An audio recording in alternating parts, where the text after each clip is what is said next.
Next हम बात करते हैं valence shell electron pair theory, but उससे पहले हम थोड़ा सा हाइब्रिडाइजेशन का रिकैप ले लेते हैं। Hybridization. Now why the hybridization birth comes. मेरी बात सुनिए। जब हमने BF3 की बात करी थी, BF3 की, तो एक बॉन्ड जो है वो इसके S के साथ बन रहा था, राइट। अगर हम देखें BF3 में एक बॉन्ड जो है वो इसके S के साथ बन रहा था, S और P में। दूसरा P और P में। तीसरा भी P और P में। तो एक बात बताइए, S और P के बीच में, P और P के बीच में, P और P के बीच में, क्या बॉन्ड लेंथ SP की अलग नहीं हो गई इन दोनों से? तो इसीलिए हाइब्रिडाइजेशन का बर्थ हुआ। उन्होंने बोला कि ये तीनों बॉन्ड लेंथ हम इक्वल करके दिखा देंगे। कैसे? ऑर्बिटल्स को हाइब्रिड बना के। तो फर्स्ट पॉइंट हाइब्रिडाइजेशन का ये था कि ऑर्बिटल्स मिक्स करते हैं of same energy respect, right. दूसरा, ऑर्बिटल्स हाफ फिल्ड हो, फुली फिल्ड हो या खाली हो, वो जो है हाइब्रिड बना लेंगे। तीसरा, हम थोड़ा सा रिकैप ले रहे हैं तो हम बता देते हैं एक बार कि अगर S और P जुड़ता है तो वहां पे sp हाइब्रिड के दो ऑर्बिटल्स बनते हैं, और वहां पे जियोमेट्री ज्योमेट्री जो होती है वो लीनियर होती है, ठीक है। नेक्स्ट हम अगर बात करें sp2 की, sp2 में ट्राइगोनल,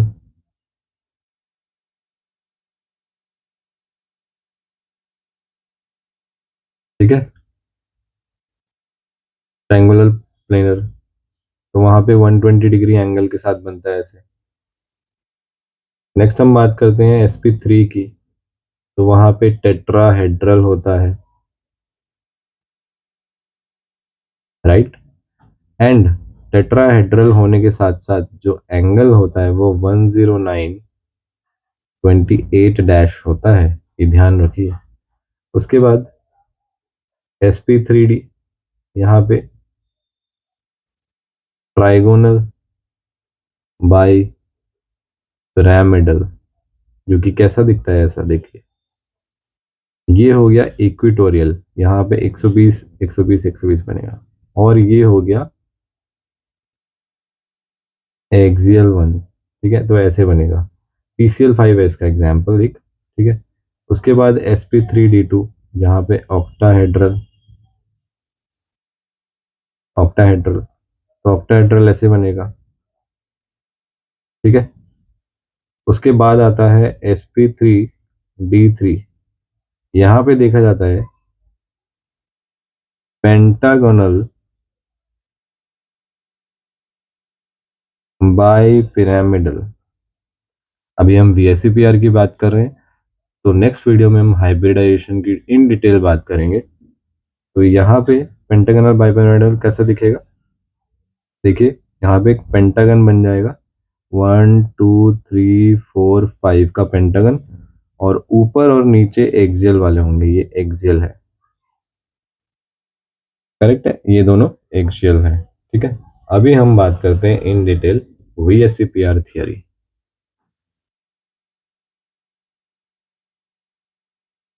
देखिए, valence shell electron pair theory, नाम से ही पता चल रहा है कि वैलेंस शेल में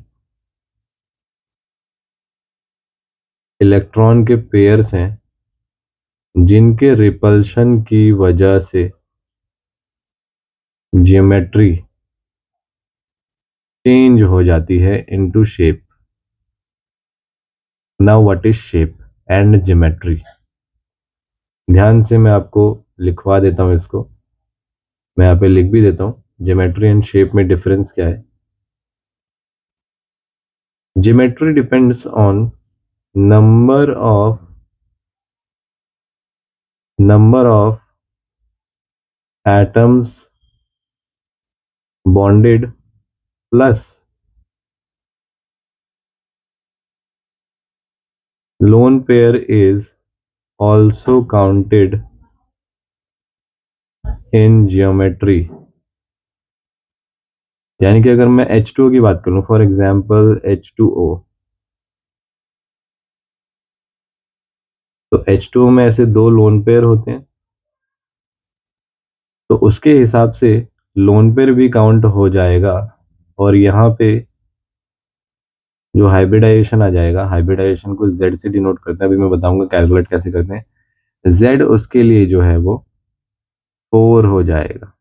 4 हो जाएगा तो यहाँ ये sp3 हो जाएगा, और ज्योमेट्री बोलेगा कि ये टेट्राहेड्रल है, लेकिन शेप बोलेगा कि ये बेंट है। शेप क्या बोलेगा कि ये बेंट स्ट्रक्चर है, या ये वी शेप स्ट्रक्चर है, या ये एंगुलर स्ट्रक्चर है। इसको एंगुलर भी बोल सकते हैं, ठीक है। क्यों? क्योंकि shape always always looks on surrounding atom, he does not counts the lone pair, ठीक है। Lone pair is not seen. तो यही डिफरेंस होता है ज्योमेट्री एंड शेप में, ये आपको वीएससीपीआर बताएगा। वीएससीपीआर ये बताता है, नेक्स्ट पॉइंट वीएससीपीआर का, कि अगर लोन पेयर और लोन पेयर है तो उनका रिपल्शन ऑर्डर सबसे ज्यादा, लोन पेयर और बॉन्ड पेयर है उनका रिपल्शन उससे कम, और बॉन्ड पेयर और बॉन्ड पेयर है उनका रिपल्शन सबसे कम, ठीक है। नेक्स्ट पॉइंट ये है कि presence of lone pair decides the geometry into shape, right.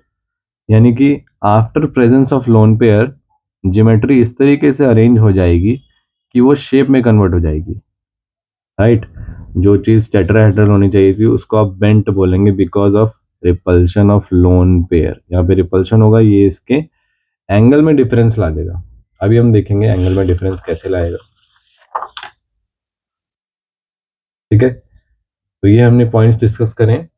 अब हम देखते हैं शेप की विजुअलाइजेशन।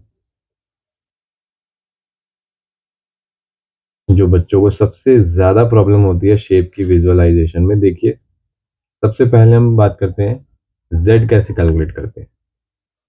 जेड को कैलकुलेट करने का एक तरीका है बहुत ही इजी, दैट हाफ कर दो into number of valence electron on central atom, ठीक है। क्या करेंगे, number of valence electron in central atom plus negative charge, ठीक है, माइनस पॉजिटिव चार्ज, प्लस में number of monovalent atoms. Sir ये मोनोवैलेंट एटम्स है क्या? जिनके पास एक इलेक्ट्रॉन की कमी है उनको कहते हैं monovalent atoms. For example hydrogen, chlorine, fluorine, bromine etcetera. Clear? अगर ये सब जुड़े होंगे तो आप इनको ऐड कर देंगे, जितने भी जुड़े होंगे उनके नंबर से मल्टीप्लाई करके ऐड कर देंगे, ठीक है। अब देखिए शेप की विजुअलाइजेशन देखिए, अगर z इज इक्वल्स टू 2 है और बॉन्ड पेयर 2 है, लोन पेयर जो है 0 है, तो देखिए दिखेगा कैसे, ही ऐसे दिखेगा ऐसे। तो यहाँ पे इसकी ज्योमेट्री ऐसे दिखेगी, और इसको बोलेंगे लीनियर शेप। बताइए शेप कैसे दिखेगी इसकी? अगेन लोन पेयर तो है ही नहीं, तो शेप तो सेम ही रहेगी। अगेन इसको भी लीनियर कहेंगे, ठीक है। उसके बाद हम देखते हैं हाइब्रिडाइजेशन sp,